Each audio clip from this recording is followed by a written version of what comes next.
All right, guys, good morning, and gals, good morning, and welcome to another episode of RoadFS Detail Memoirs, where every week we visit with the movers and shakers, and we have one of the biggest in the industry today. I'm Jody. And I'm Rod Pusey, and we're always sponsored by RoadFS, the software that drives your business. And we are super excited. I mean, you can already see who's joining us, but we have Joel LaPalme, president of IGL Coatings. Good morning to you. Good morning, guys. How you doing?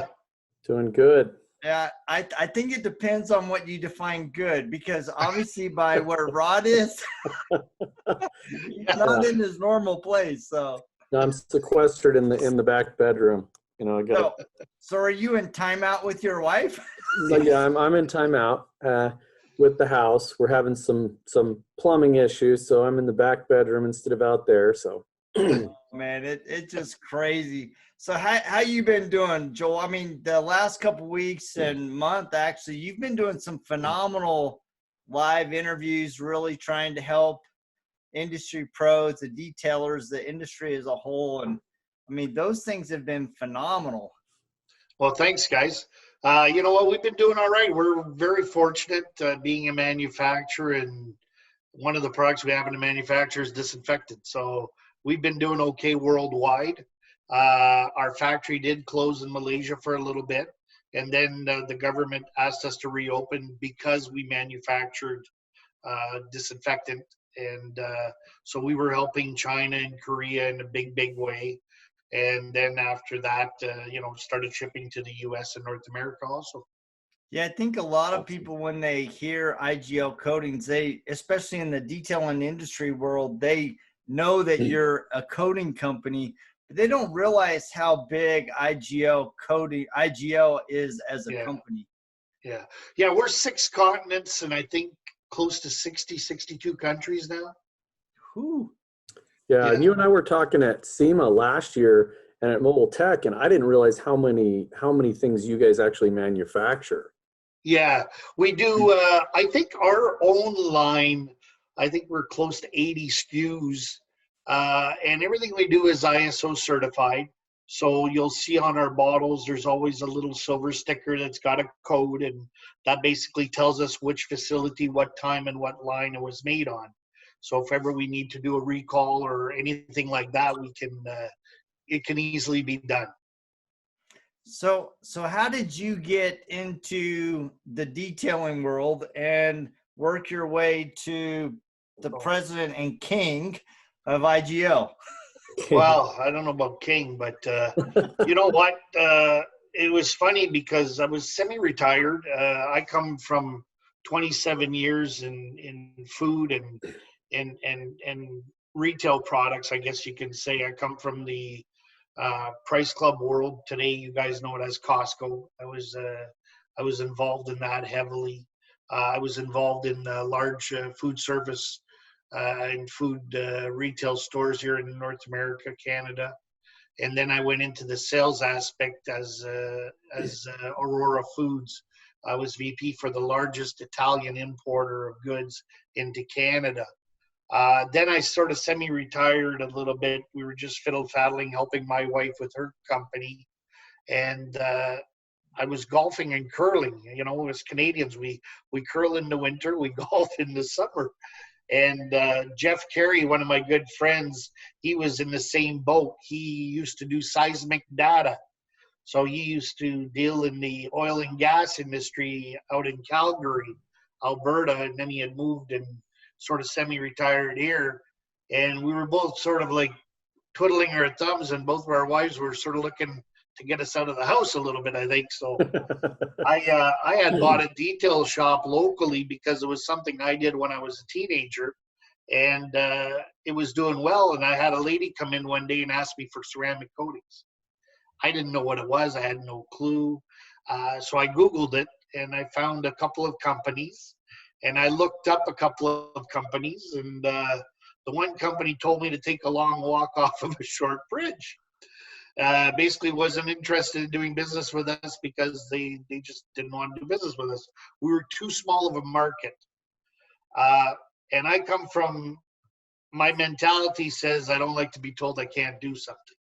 So I did a little bit more research, found IGL. I contacted the owner, Kyung, and started speaking with him. And I kept saying, okay, well, after we spoke for a while, I said, can I try your product? And he says he didn't have a Canadian distributor. And I said, okay, well, let me try your product. So anyways, I gave him my credit card. We bought some product. It came. The lady came back, loved her car, wanted more cars done. Now I'm sitting there saying, oh my God, what do I do now? So I had to call him back and say, I need more product. And he said, I don't have a Canadian distributor. And I said, well, okay, well, you're lucky because distribution is my background, 27 years in the food. I can distribute car care products just like I can distribute food, no problem. So then I'm golfing with Jeff, and I said, hey, are you still looking to get out of the house and do something different? He said, yeah. I said, here, great idea. Here's a great idea. Take a look at this. And he looked at it, and he said, hey, I'm in. It sounds great. So we signed up. We took over Canada, and then there was a show called SEMA. They wanted us to go and so we could meet the owners from Malaysia there. And so Jeff and I, why not? We get to go to Vegas. Let's do this. And it's a small show. Beers. So we go there and we met everybody, and we had a great show. And we told them at that time that we would be interested if there was ever an opportunity for us to expand on what we were doing with them, that we would be more than happy. And about 4 months later, they contacted us and basically asked us if we would like to take over the U.S. and North America. And then we said, yeah, for sure. So within 4 days, we had a warehouse set up. We had an LLC out of Delaware. We had lawyers and accountants and everybody jumping every which way to try to help us to get things going. We flew in all of our inventory to get it going right away so that we didn't miss the beat. And that was 4.5 years ago, I guess. When we started, there was 56 customers in the U.S., and now we're over 3,000. Holy cow. Yeah. Dude, that is Great. a tribute. That is fantastic. That is a tribute to your distributing prowess. I mean, that's huge. Yeah, we really hit the ground running. We knew what we were doing as far as managing the company and how to get it to go. We just didn't know the industry that much because it's not our background. Yeah. So what we did is we surrounded ourselves with the right people. Kevin Cox, who's been with us, he's a part-time salesman for us, but he was with us since day one. I think he was probably one of the first installers of IGL in the U.S. too. Great guy, ex-military background, awesome knowledge, science, whatever. So he was good. Then we had Marcus Parsley, who is now our Vice President of Sales and Business Development. Another military background guy, very level. He used to do CARC, chemical agent resistant coatings, in the military. Okay. So for him to come over, and he had the automotive, that was easy. And then obviously you guys know one of our other sales reps, Jennifer Turcott. Yep. Jen is one of our sales reps and also one of our corporate trainers. She's just awesome. And the other rep that we have is full-time, who's doing an amazing job for us, is Brian Mattingly. He came from one of our competitors, and he's killing it, just doing a great job. Yeah.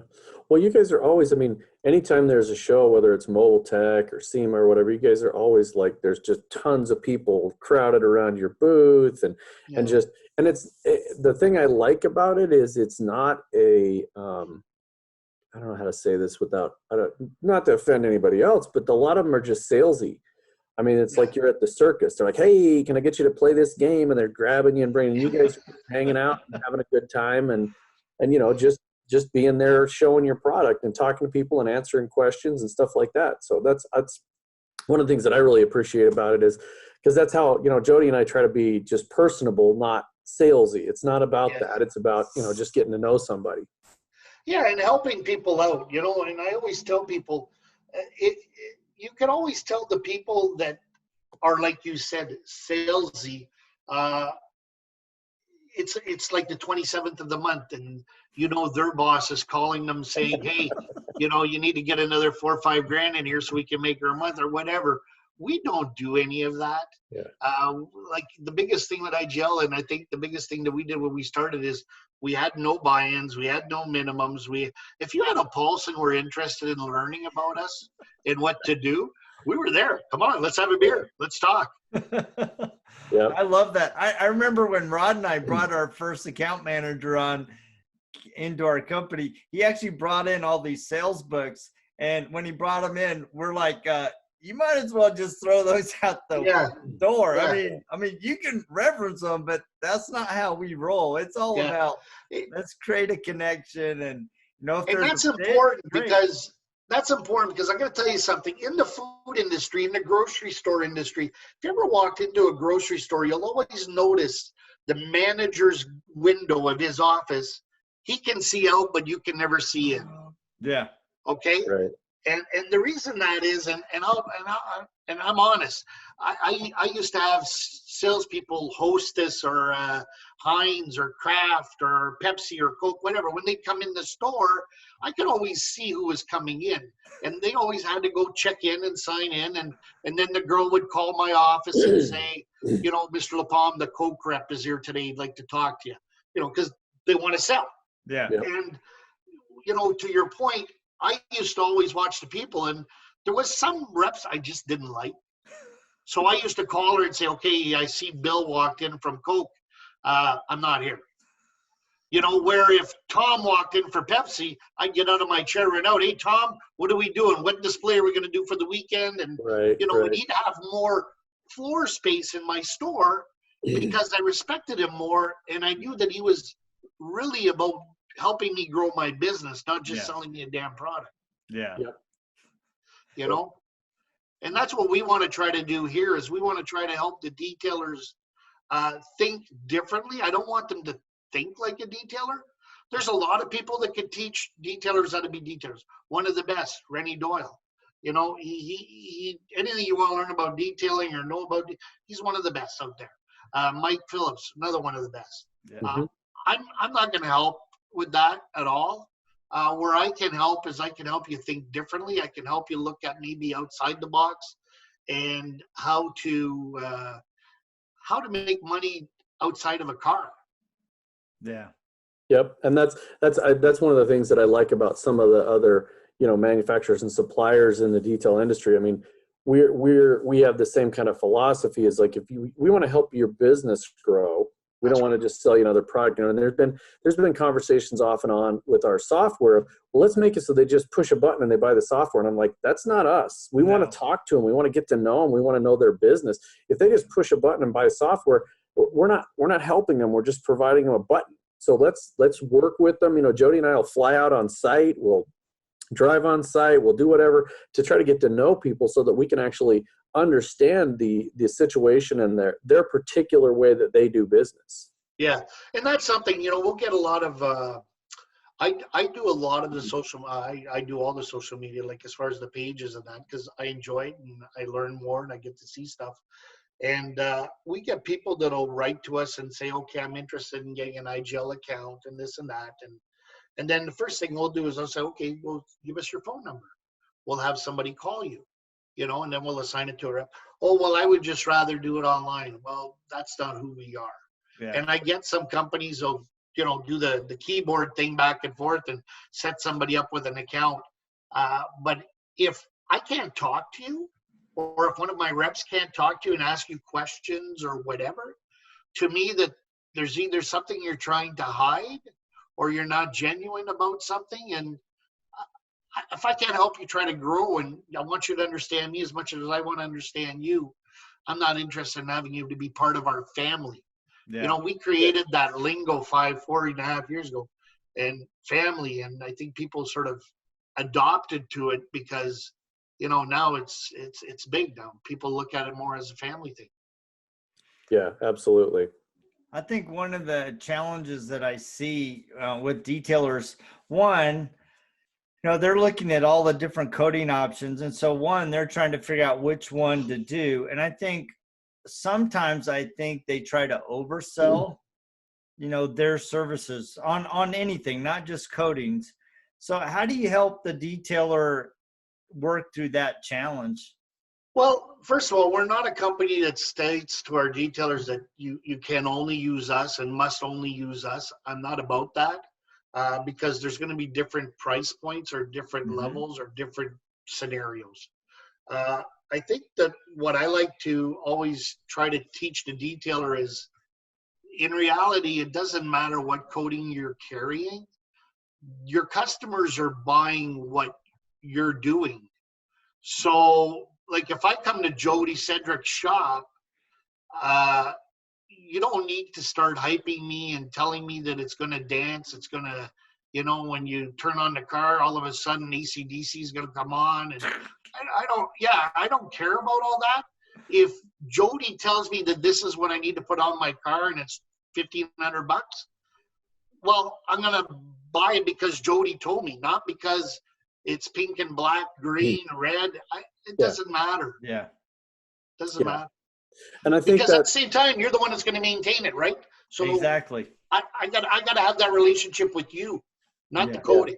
Yeah. And I think that's part of the thing that detailers need to be careful of is, like Jody said, is overselling it, because it's not, you're not going to be able to run into a pole and it's going to protect your car. Oh, you're come not on, gonna, Rod. You're not going to go through the automatic car wash 3 times a week when you're not at Jody's shop and have it stay on there. And it's just, but they do some amazing things. I know the first time Jody and I, we drove down from Idaho to Utah. We went to a 1-day training there in Salt Lake at a really good little shop there, Brigham Salazar's, and we did a coating for the first time that I'd ever actually had my hands on and putting one on. And I was absolutely amazed. I was like, when we went down there, I was not really skeptical. I'd seen it, but I'm like, this isn't really, it can't be as great as everybody says it is or else. But then when we put it on the car, I was absolutely amazed. Not only at what it did, but just the quality of the features that it provided the car, the amount of depth and everything else. I was like, wow, I'm really blown away by it. So I'm a firm believer in them, but I think people just have to be careful and not oversell them. It's similar to what's going on right now with Corona. You can still clean somebody's car and you can still disinfect the interior, but you're not, detailers are not, they can't come out and claim that I can make sure, I can guarantee you that it's going to be virus free. And nope, you cannot claim that. So I think people are learning that now, to not oversell because of that. And I think that will help as we go back to some, sense of normalcy where people are going to want to do coatings and things like that. And it's going to cover up some micro scratches. It's going to do some really amazing things that coatings by nature do, but it's not repainting your car. So no. And that's the big thing. You can't, I'm going to hit it with a lighter. I'm going to light it on fire. I'm going to hit it with a brass brush. Those are just marketing ploys. And unfortunately, in today's world, a lot of people believe what they see also. But you know what? They'll do it one time. They'll pay what they pay, and then they'll learn. And then, we always tell people, and we always try to drive the business back to our installers, because that's who we have a relationship with. So, as much as, we like it when people buy our products at retail, we also want them to work and work closely with our installers. Yeah, because I don't think people realize you can screw it up. This isn't this isn't a top coat where you can spray it on and wipe it off. You can mess it up. You can put high spots in it. You can put some stuff that it needs to be, really works to get out. And I've talked to professional installers that have been in the wrong, wrong temperature, too much sun, heat, and it flashes and they're like, oh, now I got to, polish it off. I got to get it off of there. So see, that's one thing that's nice about our product. And we did it at Rennie's when we did the IGL training at Rennie Doe's and Big Bear. It was kind of fun. IGL, when they created the company, there was 3 things that they were trying to achieve. And the 3 things were, the product needed to do whatever they said it was going to do. It needed to work. The secondary thing is it needed to be easy for an installer to use. We wanted to make it so that it was almost dummy safe, you know? The third thing, and the most important thing in my eye, is that we wanted to make it safe for the installer. And that's one of the biggest things. We use zero VOCs. And if you ever grab a coating bottle and you take it and you put it up to your nose and take a nice big sniff, you probably end up on your bum. But with IGL, you could actually do that. You know, and that's thanks to our partners. We're very fortunate that we have some very solid partners at IGL. You know, DuPont, Bayer, BASF, Shinizu, and Wackett. These are 5 industry partners that are part of our business and work at the development of our products. And we work closely and together, and they're part of our R&D team. You know, so we're not always the first to market with the new products. And the reason is because we want to make sure that all proper testing is done. All certifications that need to go along with it are done. You know, we talk about nanotechnology. Everybody's been talking about nanotechnology for how many years now? You know? Yeah. Well, I don't know if you know this, but there's a board that's called Nano Verified. It's like your EPA or your CSA for electrical. There's an actual board, and IGL, every product that we make that has nanotechnology in it, we send that off with a check because we have to pay the lab to do these tests, and then they'll get back to us and say, you need to add this, remove this, for it to qualify as a Nano Verified product. So, and we only did that October 2018. So, you know, before that, we talked about nanotech, but now we're probably the only company out there that can really say nanotechnology because it'll indicate on our product that this product has been Nano Verified. Well, that's really interesting. I mean, I didn't even know that there was a board that nanotechnology certified you. Yeah. And the downside for you is now nobody can sniff the coatings and get high. Yeah. Like there's Nano Verified USA. Like you can, you know, there's an actual organization. So that's phenomenal. So do you have what do you see kind of moving forward in the ceramic realm? What kind of changes or evolutions do you guys foresee that you maybe can talk about? Well, I know that, you know, marine is a big industry for us, and we've been working very hard there. Just to show you how hard we've been working, we've been doing some work with with our head office and one of the world's largest super yacht builders in Oxford University in the UK. So it's been between the university and the super yacht and IGL in closed doors, we've been trying to develop a better and more efficient coating for the marine industry. You know, one that's going to specifically help with not ever having to look at copper again. Copper bottoms is a big issue. Oh, that's huge. And so we're working on something like that. We've been doing it for a while now. Hopefully we're getting close to releasing it. You know, so that's something that's exciting for us. We're working on FAA stuff, so for aircrafts, more for the de-icing stuff. So there's huge costs involved in de-icing a plane. Yeah. Oh yeah. And we're trying to come up with something that maybe eliminate that process. Wow. Oh, that's exciting. I mean, that's you know, within the realm, but it's outside of the normal industry that Oh, for sure. Yeah. And you know, we have EcoCoat, EcoClean, EcoShine are our 3 categories, and we're looking at possibly now, because of the COVID and everything else, we're going to add EcoHealth maybe. You know, our IGL Pure is going to go into that. Right now it's on the EcoClean side. We'll put it into the eco health side probably.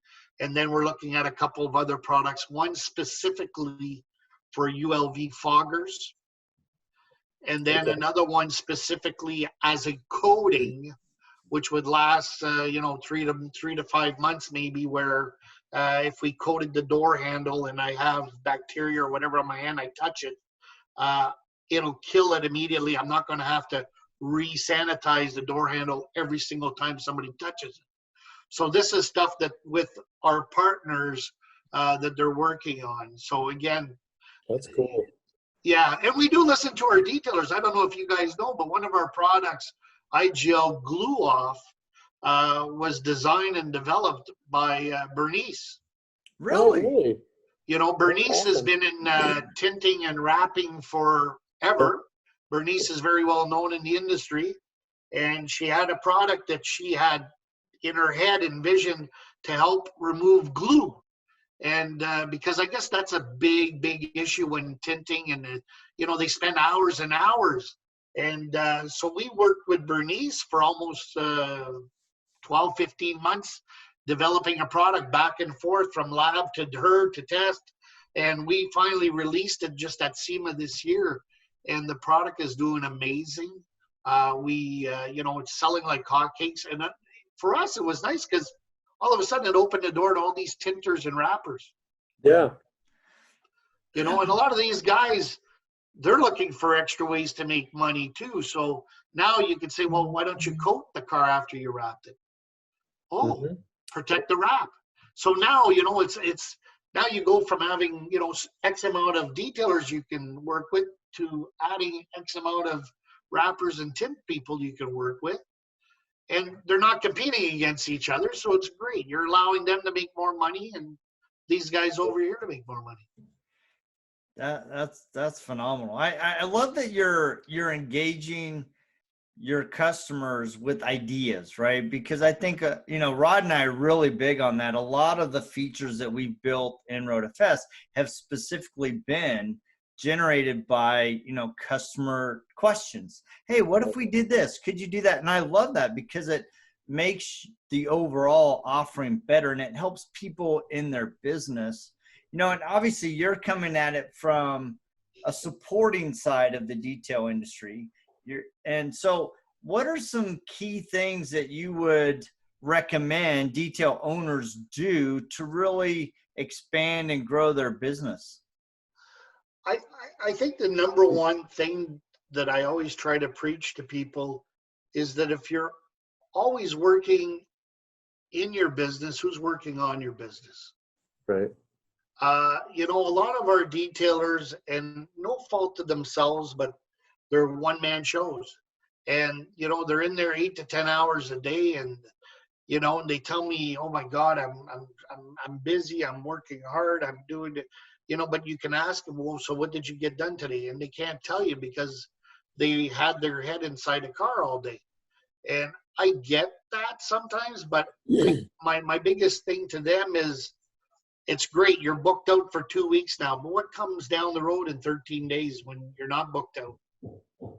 Now you're going to take 2-3 days off trying to book out for another 10, 13 days. Yeah. So I think it's important to time management. And if you are a one-man show, you should, during the day, allow yourself some hours to work on, building your business. Maybe get your wife involved or your partner. If it's not your wife, if it's just a girlfriend or a boyfriend, whatever, it doesn't matter today. But get somebody else involved to help you out. And I think that's important too, because, last thing you want to do is be gone in the shop for 12, 14 hours a day and then go home and who are you? When you walk in the door. Right. We had a customer years ago, is an electrician. And the reason he became a customer is because I had him do some work at my house, and his invoice that he emailed to me, it had a timestamp of 3 a.m. And I said, Eric, did you really send that email to me at 3 a.m.? And he goes, yeah, it's the only time I can actually ever do my my books is Yeah. I go home after work and I do it. I'm like, dude, you can't do that. You can't work all day and then go home till 3:00 in the morning doing your books. And then we got him on our software eventually. He's like, oh my God, this is great. Now I don't have to work after I work. I can go home and see my kids and do all the, the normal stuff. And I think people forget that. They just, they're so dedicated and they just go and they do the grind, and we all do it, and they just put the blinders on and go. And sometimes you have to set boundaries for yourself in your business. And that sounds weird, but you have to say, you know what? I'm shutting the phone off at this time. I am not going to answer the phone at 8:00 at night. I'm not going to answer the phone on Saturday and Sunday. And it's hard to do at the beginning, but then you go, you know what? People get used to it. And that's how a real business works. You can't call on Sunday afternoon to most shops.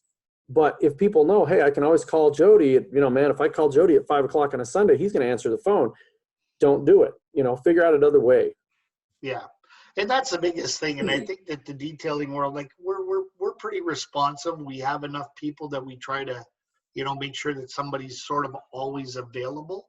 But like my partner, Jeff, he does the clerical stuff, all the import docs, all the invoicing, all the registry. He's the map keeper for IGL. Yeah, like That's so me. much.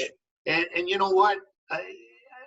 He starts at 7 and he looks at three screens, not one, 3 different screens all day till 5, 6. So people don't get it, but that's a different type of tired. That's a really strenuous, So when they call and they say, well, I couldn't reach him. Well, no, so we've actually, to our installers, we've defined our roles. I'm more the sales, marketing, social media, also the referee, because we don't deal with BS. And I've kicked as many people out of IGL as I have to. If you're coming here to cause drama, this isn't the place to do it. Right. And so we've defined our roles, and just call who you need to call, and don't bother who you don't need to bother. Yep. I love that. So, well, thank you so much for joining us. I mean, it's amazing how fast 30 minutes can go. I mean, because we 100%. can keep going. It's just awesome. But 100%. I want to thank you so much for joining us, being a part of the show. So how do people, detailers that aren't connected with IGL today, how do they get connected with you guys? So IGL Coatings USA.com, or myself, J LaPalme at IGL Coatings USA.com. My phone number, 647-456-7764. Reach out to Jennifer Turcott. Everybody knows Jen, Marcus Barsley, Brian Mattingly, Kevin Cox. We're available. There's no reason why you can't get hold of IGL, and we're willing to work with anybody and help anybody we can. I love it. That is a true statement. That is absolutely true. Yeah. Thanks, guys. I really appreciate your time and inviting me on. Yep, anytime. Thank you, man. It's awesome. So, and thank you for all you do for the industry.